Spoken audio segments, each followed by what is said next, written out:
कधी आले?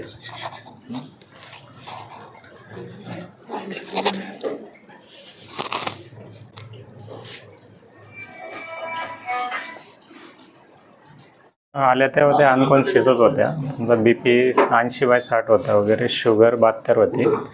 आता त्यांची स्थिती थोडीशी नाजूक होती आल्या तेव्हा. आताच ठीक आहे त्यांची. किती वेळ उपचाराची आवश्यकता आहे?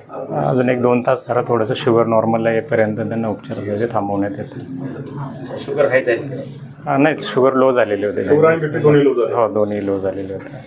सफोकेटेड. आता स्टेबल आहे.